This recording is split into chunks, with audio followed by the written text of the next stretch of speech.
100flowers.com. Put in the code HERD.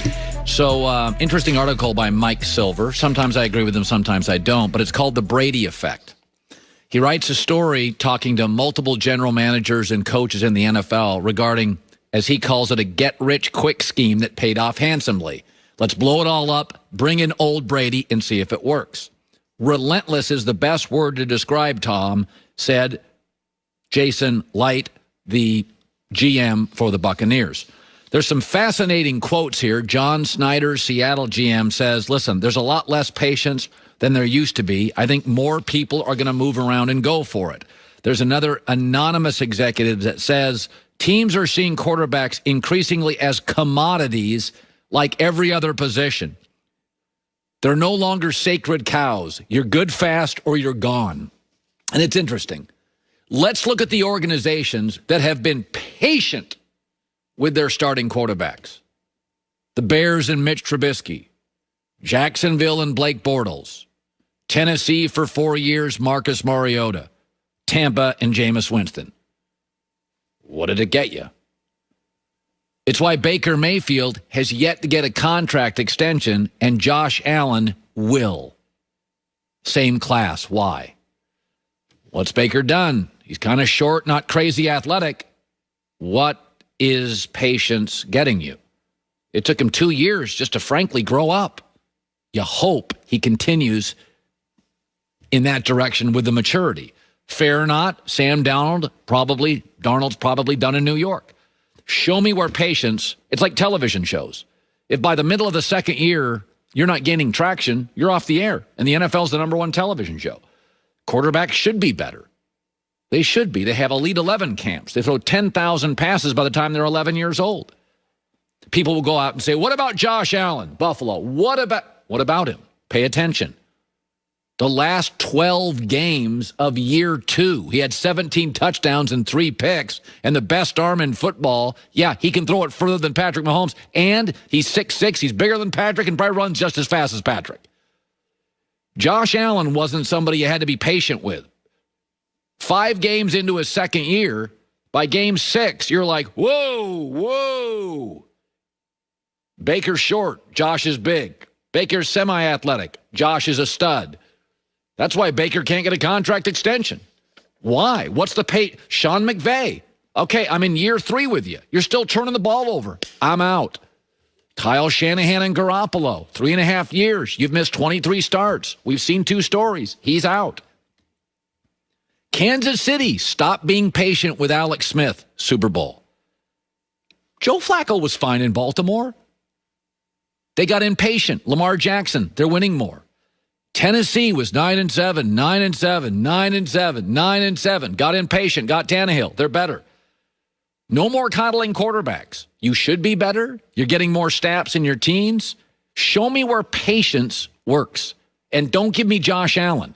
He was great by the middle to the end of the second year. He was putting up big touchdowns, few picks, running around, 6'6", huge arm, hyper athletic, couldn't stop him, and got to the playoffs at 10-6. And that's a big deal for Buffalo. We're not talking Packers here. Okay, that's a 10-6 for the Bills. Second year, Brady was still in the division. That's a thing. Joy Taylor with the news. No. Turn on the news. This is the Herd Line News. Well, Tom Brady is obviously with the Bucs now, and his relationship with Patriots owner Robert Kraft is still going strong. Brady's back in the Super Bowl, and Kraft is hoping that he gets to raise the Lombardi Trophy for the 7th time. He said, I'm rooting for Tom Brady. I'm so excited.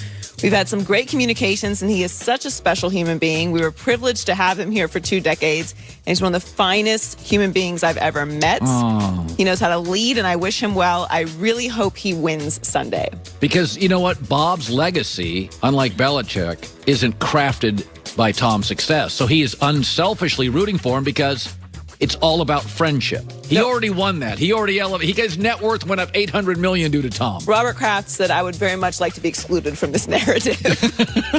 He wants no parts of this future documentary about how he was also rooting against Tom Brady, who did all of those things that you just mentioned for his organization. No, he wants no parts of this. But I also think he genuinely does care about Tom Brady, and he doesn't need the validation. That's right. Robert Kraft was a great owner during that dynasty. He did not meddle. He let Belichick do what he needed to do. The only time he intervened was with Jimmy Garoppolo, and it turned out to be the right thing.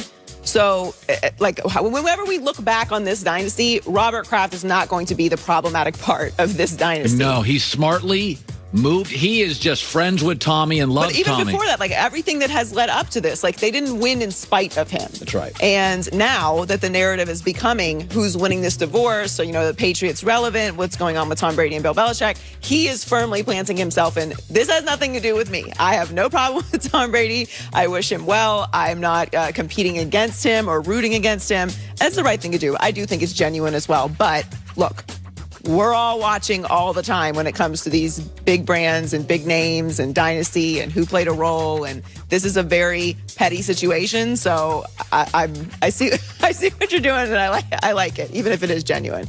So rumors that Andrew Luck may come out of retirement and play for the Colts again have been running wild this week. It's a very kind of bizarre story. But Jim Irsay doesn't want fans to get their hopes up, and he's shutting down any reports that Luck could be making a comeback. He said he's more retired now than he was a year and a half ago. He definitely is retired, and there's no wiggle room or rumor or anything, as much as people would like to hear that. Believe me, I wish it was true. And I was hiding some big announcement, but that's just not the case. That feels right to me. I think Andrew's so unique. We talked about this yesterday. I just think Andrew's one of those guys. He's not a look-back guy. His life wasn't framed by football. He always had interests outside of football. He was also, I think, the way that he retired, that was a big, dramatic decision to make. And because his personality is the way that he is, I never felt like this was a flippant decision. Right. But I also tend, when it comes to football, to believe guys when they say they were retired. I thought Gronk was done. Yeah. I think, by the way, Gronk was done. Yeah, I think the only reason he came back is because Tom went to New England. To Tampa Bay. In a warm weather place where his buddy's leaving. Exactly. And it's probably only going to be for 1 year. So it's an outlier situation. But look, the story was a little sketch to begin with. It's like screenshots and this person who knows this person who knows this person kind of situation. Again, to Andrew Luck's wife, you got to cut that lady off. Whoever, if that was real, you can't have people spreading your screenshots around the internet. But it's also because they're in a situation where they need a quarterback, and they're ready to win right now. And this is a situation, actually, strangely enough,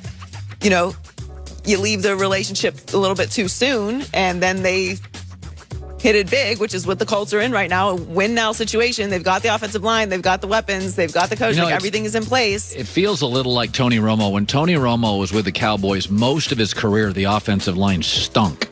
And then they built it and drafted it, and by the time it got great, Tony was so beat up, he left. And Dak got the advantage of the greatest offensive line in football for his career. And it's the same thing. As Andrew got beat up, then they realized it, and then as he leaves, they're like, we got to build our offensive lineup so the next guy didn't get beaten. I just wish Romo could have had Tyron Smith, for 10 years, and I wish Luck could have had the protection. And I think Romo and Andrew Luck were both great. And I don't think either one of them have regrets about how their career has gone. They're both in a great situation and have done well. But there is some of that, and maybe that's where the story came from. There is some of that, what if? But that's how it goes sometimes. Yeah. So before Matthew Stafford was dealt to the Rams, he reportedly told the Lions the one place he didn't want to go was New England, but that could be for the best because former Patriot Teddy Bruschi doesn't think Stafford has what it takes to play in that organization. Oh, boy. He's just not tough enough. I don't think he's tough enough to be coached hard. Do you realize the mental toughness that Tom Brady had to have for 20 years to deal with Bill Belichick? In that type of coaching, constant pressure every single day. Does Stafford sort of grab you as a guy that could handle that? I just don't think so. So he went to Sean McVay and get his little best friend relationship and go have fun over there. That's fine. Oh, my goodness. That's kind of harsh. Well, there's a couple ways you can look at this. He's definitely taking a shot at Matthew Stafford. Little best friend relationship, like that's a shot. I don't disagree with him that it does take a certain level of mental toughness to deal with that organization and that structure, that pressure to be coached by Bill Belichick. Yeah, we know he coaches hard, and it's Tom Brady, and he never wrapped his arms around him. He's the greatest to ever do it, and they never had a buddy-buddy relationship, or really even like a close relationship. So that is how he is, and that does take a certain type of person to be able to deal with. That's your head coach, and you don't have any kind of relationship with them. So I do understand what he's saying. But that's not the reason Matthew Stafford didn't want to go to New England. He didn't want to go to New England because New England is terrible right now. You have no skill people. No one to throw to. Did you watch last year, Teddy? Like, that's why he didn't want to go there. Also, I think Belichick was very pro-Cam and Cam friendly. So I do think Belichick sees the changing of the guard a little bit, the harder coaching now. I think McVay was a part of this about 4 years ago. Kind of the rigid bang-on guy stuff. Yeah, nobody wants to do that anymore. You're talking to grown men who are millionaires and make a ton of money away from the field as well. I also think that another reason he didn't want to go there, Matthew Stafford, is that he doesn't want to be held to the standard of Tom Brady in New England. Like, I wouldn't want to go to New England either. I don't think it's because he's too soft to deal with Bill Belichick. First of all, Matthew Stafford, for whatever it's worth, he just spent 12 years in Detroit. I know you're not calling anything about Detroit soft, so let's not go there. If you're Matt Stafford, I get Robert Woods, Cooper Kupp, Cam Akers, 2 elite tackles, and Sean McVay. And their defense. Or I get